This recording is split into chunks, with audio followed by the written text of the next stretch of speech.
Welcome to Buckets. This is Action Network's WNBA betting podcast presented by BetMGM. We have new episodes every Tuesday and Friday with best bets, and this is our best bets episode for June 7th. We got a 4-game slate on Ion.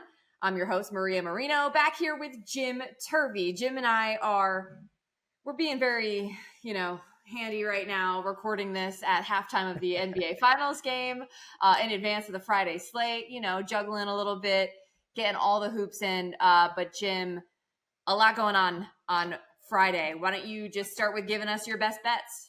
Let's jump right in. So I've got a lot of bets, but they all kind of are together. So I'll say them as they work together. I'm going to be on Caitlin Clark and the Fever, her points and the Fever money line. I'm going to be fading A'ja Wilson, both in terms of her points and on the Aces spread. And then I've got a trio of 3-point unders: Rakia Jackson, Kia Nurse, and Kalia Copper. So Rakia, Kia, and Kalia. Oh, wow. Look at you.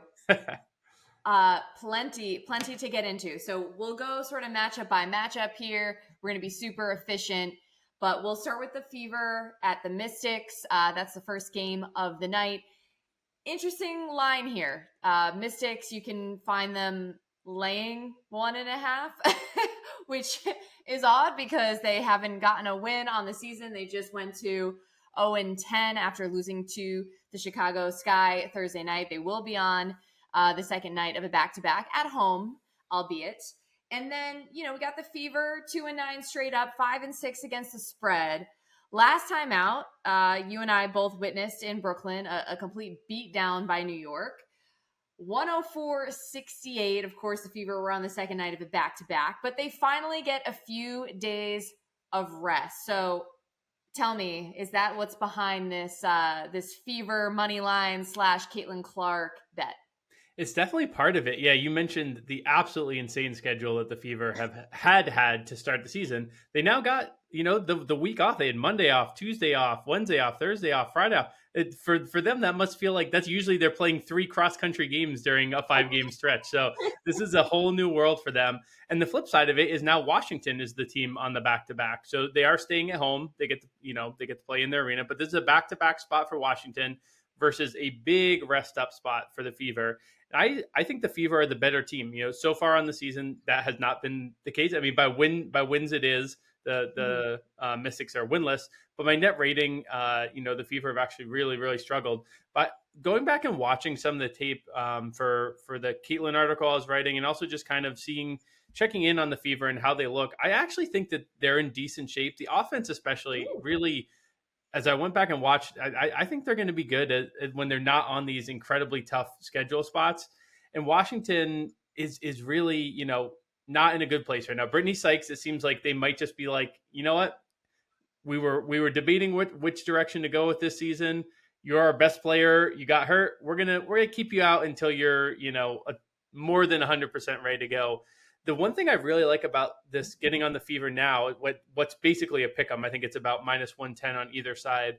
There's always the chance, Washington has rested Shakira Austin at times this season. This is a back-to-back. Now, granted, it's both at home, but this could be a spot in which Shakira Austin sits. If Shakira Austin sits, I'm going to like the Fever almost to any number they're going to post. Right now, I would play this still to about Fever -2.5 or 3. I'm really on the Fever side of things even before we get to this rest spot. And I think that the rest advantage to Indiana is huge. And part of the reason I'm so high on the Fever here is, we've seen Caitlin really struggling with, and not to diss her or anything, but she has gotten really tough defensive assignments, really long, physical, strong wings are being put on her game after game. The Mystics do not have that option, really. They likely, I would imagine they're probably going to put Ariel Atkins on her. Ariel Atkins can maybe keep up with Caitlin's quickness, but she is not going to give the type of strength and length that Caitlin has really been struggling with this season. Their 3 is, Samuelson at the 3 is not going to be able to keep up with Caitlin. Van Loo at the point guard is not going to be able to keep up with Caitlin. So I think this could be a really, really good Caitlin game. I think she'd be able to create space. I think the Fever offense is going to look excellent. And then this Washington offense without Brittany Sykes is not going to be able to keep up with Indiana if their offense is cooking. I think that's a really good point. If Brittany Sykes were playing, I think this would look a lot different as far as matchups are concerned with Caitlin Clark, Yeah. but you already mentioned Sykes we still don't know exactly when she'll be back. It doesn't seem like it's going to be anytime particularly soon. Shakira Austin remains out. She did not play against the Sky. And, the Mystics were actually leading the Sky early in the game Thursday night. Sky come back. Washington, it's funny that you mentioned the net rating as well, because they have been competitive. They've covered against New York twice and Connecticut, in addition to Phoenix. But this is the worst time for them to get the Fever. Not like the Fever are some crazy threat or anything, but just to everything you discussed with, they finally have a chance to rest a little bit, finally have a chance to practice, and they know that if there's going to be a win on the board, it's got to be this game, and I was a little I was a little bummed that they didn't take advantage of both times they played the Sparks, just because the wins are going to be so hard to come by for them.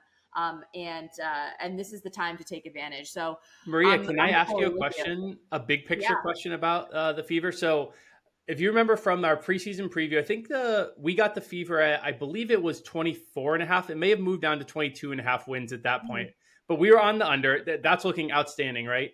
Is it wise to try and get the middle here and try and say, this is the lowest spot to buy on the Fever? They now have a win total on the mark of 13.5. I'm a little bit interested in setting myself up. I probably won't do it as big as the preseason bet was on the under, but I'm intrigued by getting a little bit of a taste on that over 13.5. Would you join on that? I would. If you find that, let me know. I'm 100% game, just because we know that the schedule was front loaded. As horrible and ugly as the beginning of the season was for them, most of the teams that they played we weren't looking at the schedule and circling them as wins. It just so happened that they played Seattle tight. They played a couple other close games tight that were winnable, but it's not like we were expecting that. I think they're only going to get better. They have some of the tougher opponents already out of the way. So now, they're facing some teams that are maybe doable in terms of getting wins. And then also, too, I think no matter what happens, they're going to try to compete. I know there's like this idea of, okay, maybe they'll get another high draft pick. That might happen regardless.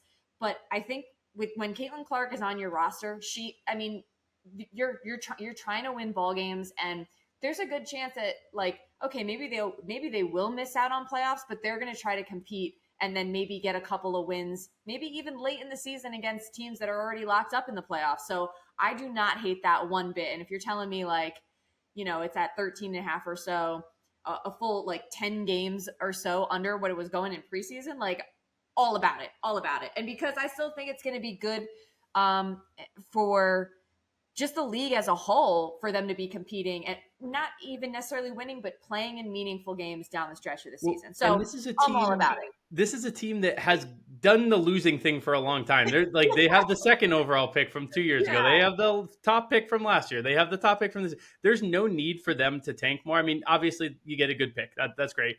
But there's no need for them to hit the tank button like Washington might be. They're going to be, they've got their core. Now it's like, let's get that embodiment of winning, that culture of winning. Let's work on that instead of getting another draft pick.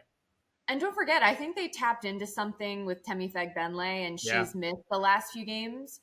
She's going to be working her way back in a couple weeks. So I like the idea of her getting back into the fold and then just continuing to build. And remember, Kelsey Mitchell, too, was starting the season coming off an injury. And I know she's actually been serviceable. She's been scoring a lot, but she hasn't by far been like her best self yet. So, now I'm just going to keep going and going. Like, I feel like a Nalissa Smith took a step up, like the last couple games, before the craziness and the back-to-back in New York. But I see some positive regression. Is that the right word? Yeah, definitely. For the Fever. All right. So that being said, let's get into the other matchups. So you mentioned, the old fade of Asia and the Aces, right? Cue the Las Vegas fans of the comments being upset. But listen, we landed the plane last time. We didn't even go far enough. We were on the Mercury spread, and we should have taken the money line. I know. But the Aces are laying 8.5. They're playing the Storm, and just to set the stage, the Storm have been playing better of late. Now, granted, they've been playing mostly like bottom half teams, but they have won 4 in a row. They're 6-3 straight up and against the spread.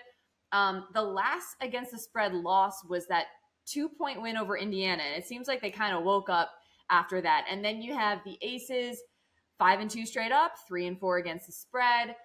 Beat Dallas in their last game. Asia Wilson had 36-12. She's leading the W in scoring, 27.9, and rebounding, 12.4. So what are your thoughts here? So I have to shout out our third WNBA Buckets friend here, Dana Mataya. He had an absolute banger of a tweet. I don't know if you saw this, the Asia Wilson one about her shooting from 15 to 19 feet. It was really nice. It had the clean graphic. It showed how good she has been. It showed her, kind of very nice, clear progression throughout her career.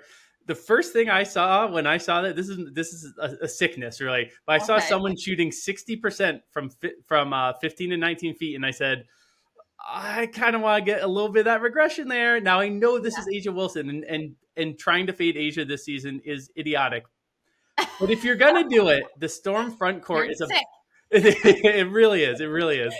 But this Storm front court is about as good a front court as you could choose to slow Asia down. You've got Ezi Magbagor, who has the length and the wingspan and the quickness to keep up with Asia. Asia is a little bit stronger than her for sure. But then you've got Nneka Ogwumike, who is now listed as available, or she was not on. I think it was that she's not on the injury report. So it sounds like that mixed with some comments from Noelle Quinn make it sound like Nneka will be playing. This Seattle Storm team, that was the team I was all over in the preseason. Didn't look so great the first couple games. That was a lot of shooting luck. Jewel Lloyd and Skylar Diggins-Smith were going like a combined 5 for 20 each game. That didn't last. Skylar's now looking great. Jewel is looking great. We've been on Skylar points a couple games in a row just because she might have a tough matchup here. I'm not going to be looking towards it. But I think that the Aces, to be honest, they're not going to be able to cover this spread, an 8.5-point spread, unless Asia has an outstanding game. So I want to play those two together because I think they're very correlated. I want to play Asia under her point there. It's up at 26.5. Now, I know she's averaging 28 a game. But again, there's some incredible shooting numbers here that, as amazing as Asia is, I think will drop a little bit. And then if she can't put up that big a number, I want to go with the Storm to be able to cover. Because I think unless Asia's putting up these 30-point games, the Aces, even as is, they're 3-4 against the spread. Yeah, absolutely. And we have to remember too, this is still a relatively small sample size for the Aces. I mean, it's kind of crazy that they've only played 7 games. Yeah. I could see it. It's a high line, and it's really just about the spot. It's about the sort of selling with the price super high on Asia right now. So I don't hate it. I don't hate it at all. Anything else you wanted to mention about this game before we keep it rolling? I'll just say briefly that I know that right now, we started the season and it was underdogs were the play, and underdogs are really trendy for a couple weeks and they're hitting at a really high rate. And now recently it's been favorites. Favorites have been hitting the last couple of weeks. For me, I don't get caught up as much as those, because as soon as you catch up to the underdogs, it starts to be the favorites. As soon as you catch up to the favorites, it starts to be the underdogs. It's just the way the market works. So I don't mind going with an underdog here, even though the favorites have really been cleaning up lately. Yeah, and I would caution about that too, because part of why we did fade the Aces back when they played the Mercury is because we felt like the lines that they were getting were just a little bit inflated. Like they were just getting a little bit too much respect. But I think the lines have been a lot more accurate of late as far as what I expect this to be. Like, I think there's just been a little bit of an adjustment as we've gotten the season going and a few more games and a few more examples of what these teams are. And I think, the books they're paying attention. You know what I mean? So that's a good thing. Well, maybe not as good a thing for us. It's good and bad, right? You want the attention there, but you want nice soft lines. So you got to have both somehow. All right. So getting to our other game here, we have the Wings -2.5 at LA. So as we mentioned, Dallas lost to the Aces in their last game. It's perfectly respectable. They've, I think with this Natasha Howard injury, and maybe maybe that isn't even the biggest factor. Maybe it's just we knew going in no Satu Sabali for a very long time for Dallas, and we're seeing them struggle a little bit. But they are, they're 3-5 straight up, 5-3 against the spread. They do go play a Sparks team that is, toward the bottom of the standings as well. 2-7 straight up, 2-6-1 against the spread. What do you make of this? I mean, 2.5. That's a little bit tight, I think, as far as spreads are concerned. Yeah, this is actually two teams that I've kind of been looking to fade. Now, I actually did bet the Sparks last game because it was Leisha Clarendon's first game back, and I think you and I both see them as maybe the most important player on the Sparks. I think the Sparks team is they're kind of joining the Mystics here real quick. They looked really bad. Kurt's minutes were kind of all over the place. It was basically Hamby got a full minute load, and then he was kind of just throwing spaghetti at the wall beyond that. Ari McDonald, I wanted to be in on Ari McDonald. She has been so bad. She was 1 for 10 last game with a lot of open looks. In Indiana. Yeah. Everyone's bringing their best game there. the one game she cooked. Yeah. So yeah. I'm going away from a side or a total here. I don't hate the under. Unders have also been really good of late, and especially the Sparks offense has looked terrible. But instead, I'm going to focus on two players on the Sparks. Two players whose minutes dropped last game so Leisha Clarendon and Lexi Brown came back for the Sparks. Into the minutes for Rakia Jackson and Kia Nurse. So it was 18 minutes for Nurse and 14 for Rakia. So those are pretty notable drops in their season averages for minutes. Dallas kind of quietly has had a really strong 3-point defense this season. They've allowed the third fewest per game. So these are two shooters that are getting fewer minutes, are now in a tough matchup.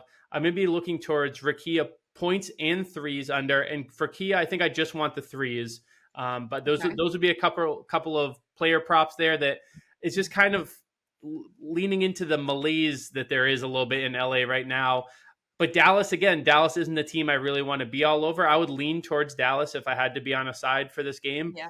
But honestly, I don't know if I fully want to be on that team. I think there's some regression coming there. For as good as Maddie Seagrass is playing, I do think that at some point the fact that this Dallas team just isn't as good as they can be without Natasha Howard and Satu Sabali, I think it's gonna catch up to them a little bit. So I don't want to be on a side for this game. I want to be on a couple player props instead. Yeah, it makes sense. Like I lean Dallas, but I'm not rushing to go bet them. I'm just not feeling super confident. And I think everything you said makes sense in terms of targeting those player unders with some uncertainty in the rotations and players coming in and out, some players coming back from injury. I did want to just mention Arike Egumbawale. She's second in the league in scoring, 27 points per game, just behind Asia. She had 31 in the loss to the Aces. Just in case you're wondering, her points prop is set at 24.5. Now, we have one other game to discuss, and that is the Lynx in Phoenix. Lynx are favored by 5.5, and they are an impressive, Jim. 7-2 straight up, 8-1 against the spread. The only outright losses were to the Aces and Connecticut by a point in overtime. It was a little bit of a controversial ending. But while we're shouting players out, how about Nafisa Collier, 4th in the league in scoring, 21.8, 3rd in rebounding, getting 11 per game. Mercury, meanwhile, they're kind of where you sort of would expect them to be, considering we haven't seen Brittany Griner play yet. But 4-6 straight up, 5-5 against the spread. Had the big win over Vegas. Not a whole hell of a lot since. They've just been kind of going through the motions. I mean, they did play New York tight. And they are living and dying by the three-pointer right now, leading the league in three-point attempts and makes. And when it works, it's working. And when it doesn't work, it ain't working. So, and I believe you just had a prop for this game as well. Yeah, so this game has a lot of injury news. The latest I saw, Beck Allen and Brittany Griner were listed as questionable for this game. So this really could be a big pivot point in the season for the Mercury. We're going to get to see potentially Griner in her debut in an offense that looks a lot different than the last time she was playing for Phoenix last season under a different coach. So I want to stay away from a side here. There's a player prop that I like regardless of whether BG plays or Beck Allen plays, because it's an under. It's Kalia Copper's 3-point field goal under. Okay. So first 5 games this season, Kalia really was. It's kind of like you sometimes see this with players when you get a new coach and they have a philosophy, the player will really lean into it to start. In the first 5 games this season, Kalia Copper is making 3.6 threes on 7.4 attempts, shooting 48.6% from three, was confident, was feeling it, was going for it. Last 5 games, that percentage is down to 27.6%, and that means only 1.6 made three per game. And in part because of that, I think the confidence going away a little bit. And more important to me, the attempts are down to 5.8. So you see that she is maybe as starting to miss some. She's like taking the foot off the pedal a little bit. So I want her under here. Minnesota defense is tied with Connecticut. Anytime you're tied with Connecticut on a defensive stat, you know that's good for the best 3-point defense in the league. They only allow 5.7 made threes per game. It's pretty incredible. They also allow the second fewest points per game overall to the Sun. Last game, Kalia was 3 of 6, but I'm gonna go with the under here again. Especially if BG and Beck Allen are back, that just is more usage to other players. So I think there's a lot of ways to get this. I'd even look at it under 1.5 if we got a good plus money on that as well. And so when you say under, you're talking 3-point makes. Are you seeing 2.5? Because that's what I'm seeing. I did see 2.5. What was the juice you're seeing there? Right now the under around -152, over around +114. I'm sure it's gonna fluctuate a little bit. Yeah, I really like that at -152. I would basically take it to anything they're going to do. They usually go to around like -200, and then they'll just drop it down to 1.5. I'll like even the -200 on this on the 2.5. Wow. Okay. Yeah, drink a little juice on our Friday night. Cheers, everybody. Well, look, I hope that we get to see BG. It definitely is encouraging that it's at least a questionable tag, but I mean, I feel like you said turning point, like everything could change for Phoenix with her back in the lineup and working her way back and getting back to that Brittany Griner form and that dominance. I think that could be just really exciting and make this a little bit more interesting. You know, I mean, this is one of the teams that I don't know if you would dub them a super team per se, but certainly added some superstars. And I think we'll just have a whole lot more entertainment value with them competing. But that being said, I mean, right now the Lynx they're near the top. Like, they seem very consistent. They seem like they have a high ceiling. They're playing very well. Nice to see a little bit of a potential for another contender. It certainly hasn't been the way it was last year, where we were just like, okay, yeah, Liberty, Aces, and who else? You know what I mean? So definitely exciting times. But that is pretty much the rundown for all 4 games on Friday night.